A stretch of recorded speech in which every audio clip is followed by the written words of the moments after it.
50 years ago to the day, England's cricketers played in the first test of the 1974 Five Ashes. They were holders of the urn, but they faced a major obstacle. Jeff Thomson and Dennis Lillee were coming into their own as the best opening bowling pair in the world. If they didn't get you out, they hurt you. Sometimes, remember, these were helmetless days, they did both.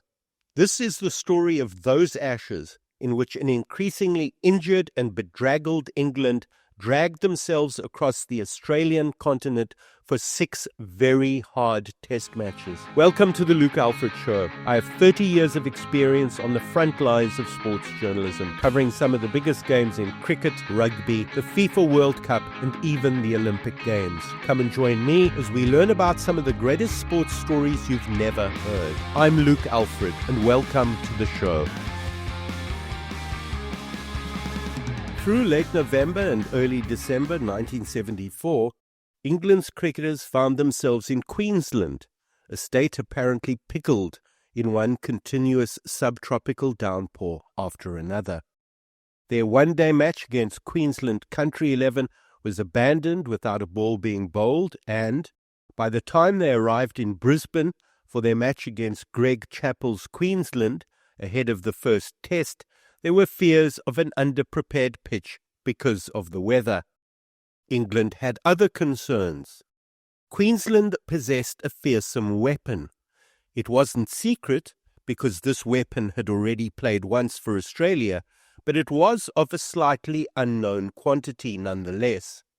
As such, it was one of those things that shark about in the back of your head and keep your dreams nice and jittery. The weapon, a fast bowling weapon, by the way, had a name: Jeff Thomson. Put Thomson and a green or underprepared pitch together, and you'd have more than simply a problem. You'd have broken bones and bruises and concussion. You might even have hospitalization. You'd most certainly have frayed nerves and shredded resolve. If you were England, it didn't help that Jeff Boycott, your best batsman against sheer pace, had chosen to remain at home for reasons to which this day remain mysterious. If England were privately concerned, Greg Chappell, the Queensland skipper, had a more delicate problem. Thomson was likely to play for Australia directly after Queensland's match against England at the same venue, the famous Wollongabba, and Chappell didn't want to overexpose him. He solved the matter in time-honoured fashion. Thomson only bowled 10 overs in each England innings of the Queensland match. Wisden mused later that he was told to hold himself back. Thomson's unimpressive showing for Queensland was of no matter. He was chosen for Australia in the first test. Of more concern to all concerned was the way in which the rain had played havoc with the preparation of the Gabba pitch. 10 days before the start of the first test, Alderman Clem Jones, the Lord Mayor of Brisbane and former member of the Australian Cricket Board, had dismissed the curator or groundsman, a certain Mr. Jones. Never let it be said that micromanagement wasn't alive and flourishing in Queensland in late 1974. 2 nights before the first test was about to begin, parts of the ground were flooded. Alderman Clem was now up Shit Creek without a paddle. He donned his safety helmet and boarded the heavy roller, trying to flatten a pitch that had been reduced to mud. As journalist Michael Melford put it archly in the Daily Telegraph, quote, "Civic duties and curatorship do not easily blend." The voice of cricket in Australia, Richie Benaud, voiced his concerns too. There's been no more controversial pitch preparation in the history of Anglo-Australian test matches than the one for this opening test of the series here at the Gabba. There were suggestions that the pitch itself was a mud heap, that the game wouldn't go the full distance, and that the curator, the Lord Mayor of Brisbane, Alderman Clem Jones, was wrong in his method of preparation.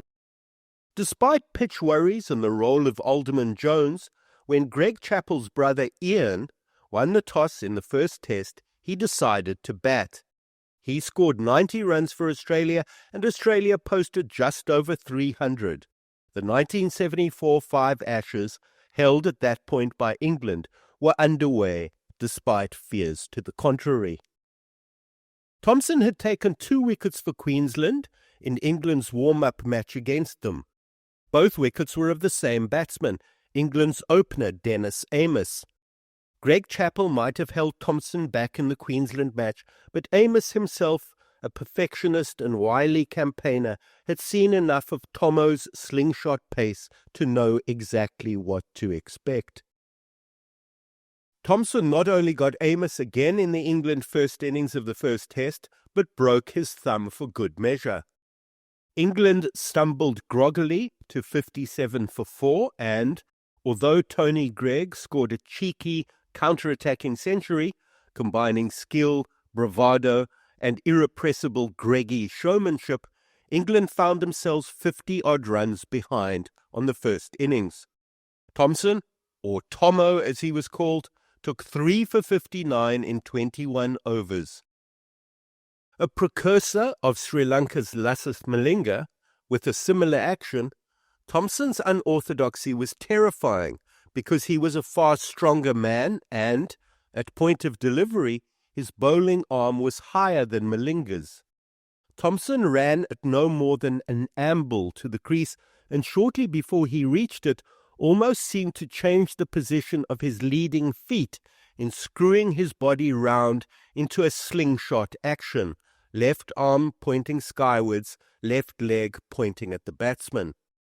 Many of those facing him said that his corkscrew motion, or the torsion into which he curled himself, made it almost impossible to get a pre-sighter or early sighter of the ball.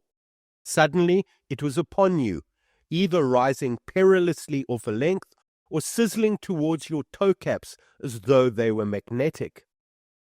The fact that Thomson bowled 13 no-balls and 3 wides in England's 2 innings in Queensland was no consolation. It actually made life more difficult for the English batsmen because you never knew quite what to expect. When Tomo's deliveries arrived, they zeroed in with the precision of an arrow splitting an apple. Sometimes the thunderbolts zigzagged down the leg side, or you heard the umpire shout, "No ball," as you defended for all you were worth. The only element in the Tomo armory upon which you could rely was his consistent inconsistency, and that didn't really help at all. With a 50-odd run first innings lead, Australia posted 288 for 5 declared in their second. 50s to Greg Chappell and Ross Edwards meant England needed 333 batting last to win the test. Time was lost on the 4th day, according to Wisden, because the motorised roller had temporarily broken down. Clearly Alderman Hill couldn't be everywhere, and England finished the day with 10 wickets in hand. A win for them was unlikely, but it wasn't improbable. If they could tame Tomo, they might just hold out for a draw. After all the concerns about the pitch, most wickets so far had fallen from the southern end, the weather, and what the Lord Alderman of Brisbane was going to pull out of his hat next, a draw wouldn't have been the worst result. It was a 6-test series, so it was prudent to pace yourself, as it were. 6 tests translated into an awful lot of Thomson deliveries to face if he remained injury-free. Although England started doggedly enough on the 5th morning, it wasn't to be. Tomo got Amiss, batting with his broken thumb for the 4th time in 4 innings, and sliced through the tourists' batting to record 6 for 46. He took 9 wickets in the match and was nigh unplayable at times. Former Australian captain Lindsay Hassett said that some of Tomo's bowling in Brisbane was the fastest he had ever seen, and Hassett had captained the fastest of fast bowlers, Keith Miller and Ray Lindwell. These, remember, were helmetless days. Batsmen batted in caps. Arm guards and chest protectors were unheard of. You had a bat in your hands and umpires to protect you under the impressive reach of Law 46 if the bowling became too intimidatory and matters got out of hand. Thomson's Brisbane demolition of England was deeply impressive, but his debut test against Pakistan at the Melbourne Cricket Ground didn't go off with quite the same bang. Forgive me while I interrupt a sports story to tell you about the Luke Alfred Show Patreon. As you may know, being a writer is not the most lucrative career choice. Please consider making a small donation to keep the show going at patreon.com/The Luke Alfred Show. But for now, let's get back to the story. In the New Year's Test across 1972 and into the first days of 1973, Tomo had bowled less than 20 overs and had over 100 runs hit off of him. It later emerged that he'd played against Pakistan with a broken bone in his left foot because, although he knew he was crocked, he feared he might never get another opportunity to play for his country. For 2 seasons, it seemed that he was right. He lost his place in the Australian Test side, moving from his native Queensland to New South Wales. The move south didn't pay immediate dividends because he lost his New South Wales place too. By the time the first test of the England series came round, he'd been bitten by the fates. He'd learnt his lesson and was ready to roar, and roar he did. He was still roaring like the Lion of Queensland come Test 2, played at Perth in the middle of December. England walked wounded to Perth. John Edrich suffered a broken hand as a result of a Tomo delivery in Brisbane and didn't play there. Neither did Amos, with his broken thumb. Peter Lever, he of the longest run-up, cried off with back trouble, and Mike Hendrick, the medium-fast bowler, couldn't play in the second test because of a throat infection. Ian Chappell, the Aussie skipper, won the toss and, unusually, asked the opposition to bat on what was widely regarded as the quickest pitch in Australia. Thomson wrought his havoc early, hitting opener Brian Luckhurst on the left hand. Luckhurst wasn't so badly hurt that he couldn't continue, but the injury swelled overnight.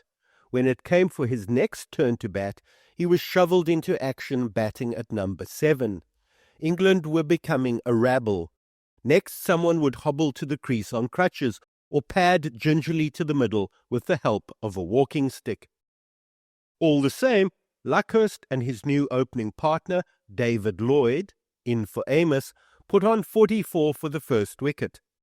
Luckhurst and the 40-year-old Colin Cowdrey, flown in as a late replacement for the injured, put on 55 for the second wicket.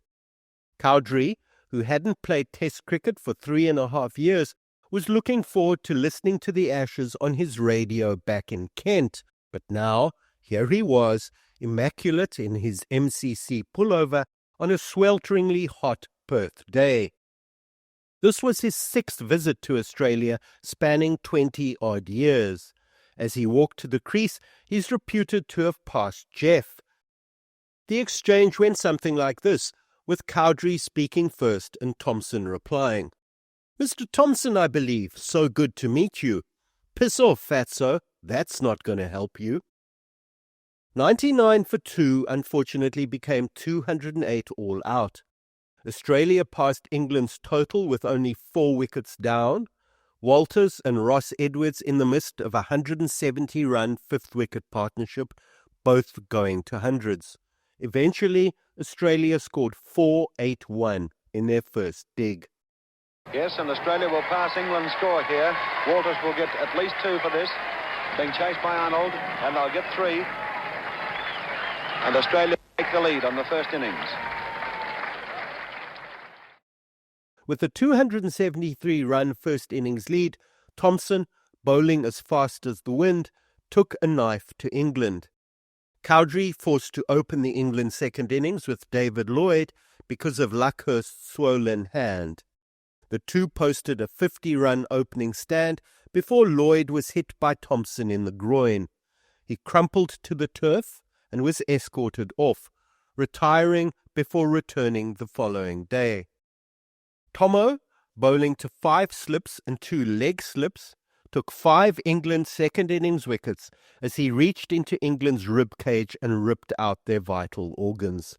England's 293 was only just enough to get the Australians to bat again, and they wrapped it all up by 9 wickets. Fast bowlers like dancers, Fred Astaire and Ginger Rogers, and songwriters, John Lennon and Paul McCartney, tend to come in pairs, and Tomo was not alone in the 1974 5 Ashes.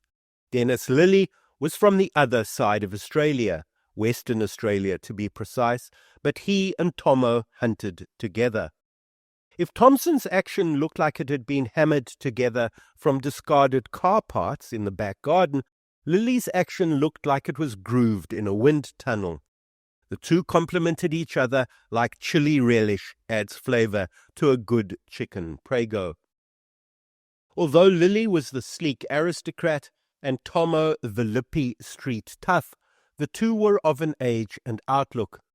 Lillee was born in July 1949, while Tomo was born 13 months later in August 1950. Batsmen stood in your way, they both agreed. It was your job to move them out of it, by means foul or fair. Neither was a stranger to injuries. If Tomo had played with a broken bone in his left foot on debut against Pakistan at the MCG, Lillee's lower back stress fracture, sustained in the West Indies in 1973, was the more crippling injury. They were so bad that they threatened to end his career. Lillee suffered months in a plaster cast of his lower back.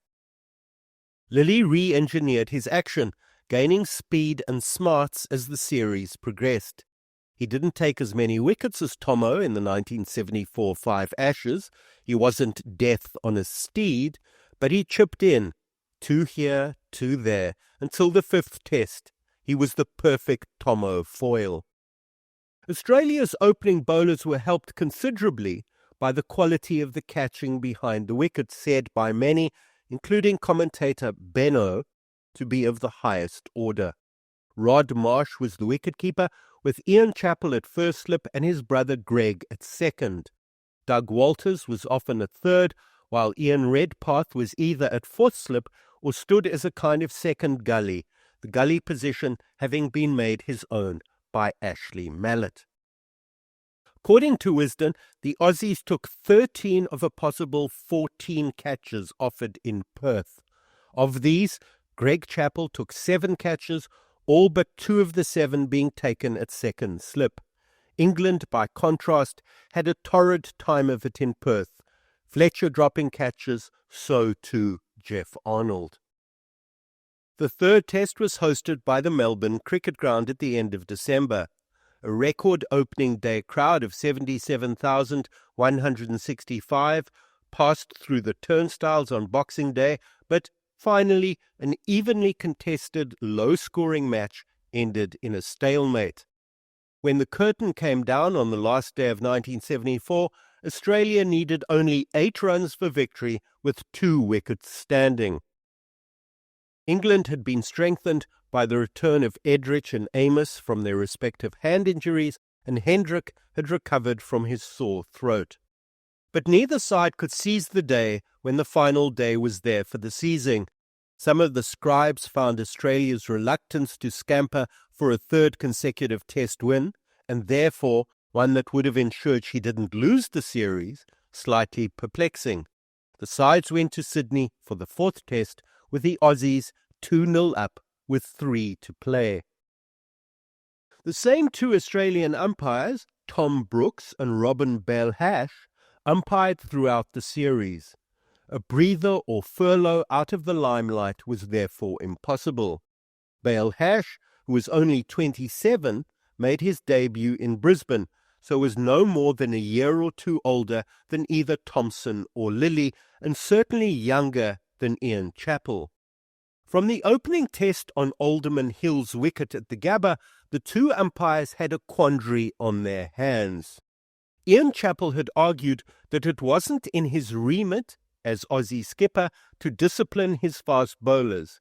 If they wanted to bowl 3 or 4 bounces in an over, that was their business.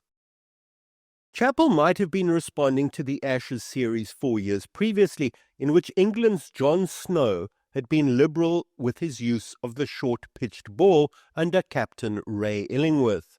Maybe, however, the recent past had nothing to do with it.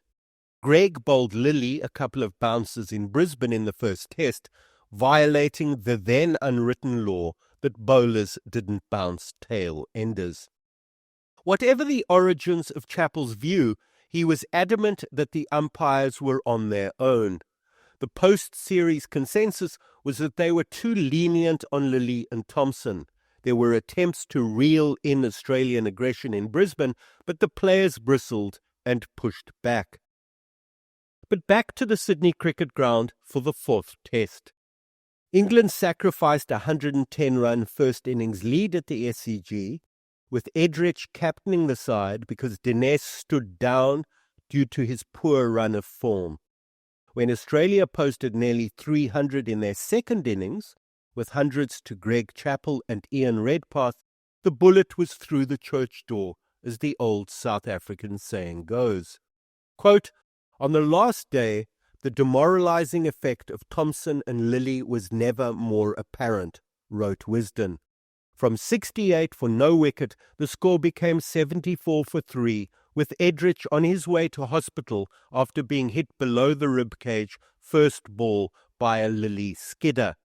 Though the pitch was playing true, the match was virtually decided when he came back strapped and sedated at 156 for 6. It is all too easy to paint the Aussie quicks as the villains of the piece. England didn't bat well in their second innings at Sydney, a statement which can be extended to their batting in the series as a whole. With the exception of Amos, caught off the glove after fending at a Lilly bouncer, and Keith Fletcher, who was out 2 balls after a deflection hit him on the forehead after a ball from Tomo, no one was exempt from blame. Australia won the match by 171 runs, going 3-0 up after 4 tests in the 6-test series. It meant that they had won back the Ashes. They were jubilant. It emerged after the 4th test that Lilly had broken 2 of Edrich's ribs, so the gritty left-hander wasn't available for the 5th test. Dinesh, however, was. He'd scored 99 against New South Wales between the 4th and the 5th tests and was coming into form. He scored the only 50 of England's first innings, England trailing Australia by over 100 runs. Australia posted 272 for 4 declared in their second dig, so England were left to score approaching 400 runs to grab for their first win. In their more wildly optimistic moments, the chirpy among them, wicketkeeper Alan Knott and Greg, might have thought the nigh impossible was possible. Thomson had injured his shoulder while playing tennis on the rest day and was hobbled. It wasn't to be. The pitch took spin, Derek Underwood bowling beautifully for 11 wickets in the match, and the Aussies had chosen wisely, bringing in Terry Jenner, the leg spinner, to complement the off-spinning mallet. And let's not forget Lilly. DK, as he was known, might not have been the same man without Tomo, but he might have been twice the man without his partner in crime. Lilly had bowled with increasing menace as the series progressed, never taking a 5-wicket haul. Now, with Thomson unable to bowl in England's second innings due to his injury on the tennis court, he rolled up his sleeves to take 4 England wickets in the second innings to add to his 4 in the first. Only Knott stood between Australia and total collapse. He scored 106 in England's second innings out of a total of 241, with only Fletcher reaching 50. Australia won the 5th test at the end of January by 163 runs. They were 4-0 up with 1 to play. England grabbed a consolation win back in Melbourne in the 6th test, Dinesh and Fletcher scoring big centuries and Lever and Gregg taking 14 wickets between them. What started out in the reign of Queensland ended in the shine of Victoria. It would be 3 years before England regained the Ashes on home soil in 1977. Australia didn't take either Ian Chappell or Lilly to England that time round, but more important than who they left behind was what England gained. They gained a cerebral and brave captain in Mike Brearley and a tearaway young all-rounder by the name of Ian Botham. You might have heard of him. Many have. If you enjoyed this episode of The Luke Alfred Show, please give me a 5-star rating. As an independent creator, this podcast is made possible through your support.